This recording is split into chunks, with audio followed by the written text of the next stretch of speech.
So, as we know, the world has been 2020. There's been hardly a month, sometimes week or even day, that doesn't drop something jaw dropping and make us think, what the what is going on? So, I thought, wouldn't it be cool to have a dialogue about these everyday what the whats that we still keep seeing and how it impacts our lives and, most of all, of course, our work? One thing we can all agree on, we've had no shortage of buzzword trends in the workplace. The great stuff: resignation, reset, reshuffle, regret. The quiet stuff: quiet quitting, quiet promoting, quick quitting, rage applying, acting your wage, bare minimum Mondays. And just when you don't, couldn't think of another one, there's another that just popped up called quiet thriving. Good thing is, at least it's reframing into a positive way. But some of you might be thinking, if there's another freaking term to describe the same old trend of my work conditions are crappy and these are the reasons why. It's happening, but at least we can take a step back and think about why. So, quiet thriving is a coin turned by Leslie Alderman. She's a psychotherapist from Brooklyn, and she describes it as taking specific actions and making mental shifts that help you to feel more engaged on the job. And that sounds lovely. I'm all for that. And she has really great examples.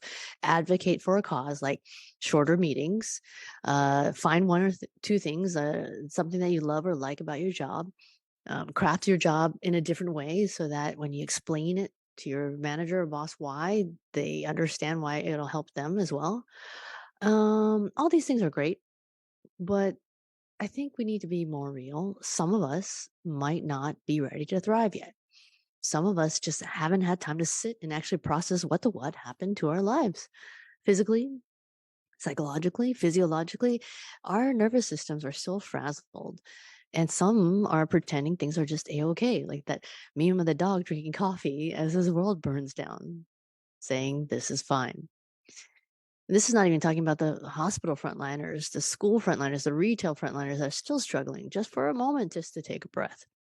But basically, what this all is that the way we've been working ain't working anymore and things need to change. Full stop. And I'm not saying we have to throw everything in the garbage like McDonald's fries left over from last night. Not all processes taste like desert sand in our mouths. Just some need a little watering or pruning or redefining, but in today's terms, not 2020 BC before COVID terms, but today. And by today, I mean where mental health is one of the biggest considerations on how we show up and therefore how productive we are for ourselves and the people we work for. So, what about this instead? Instead of being quiet or quitting or doing something great or bare minimum Mondays to get by, how about making it mental Mondays instead? As a test, mental health Mondays. Let's just take one day of the week to tweak one thing we do differently if we're putting ourselves, our own greenhouse first. Then just test and notice what works, what doesn't. And then rinse, wash, and repeat, learning what we've learned. And what better day to do it on Monday since hell? Most of the world hates showing up for them anyway, so we might as well show up for ourselves.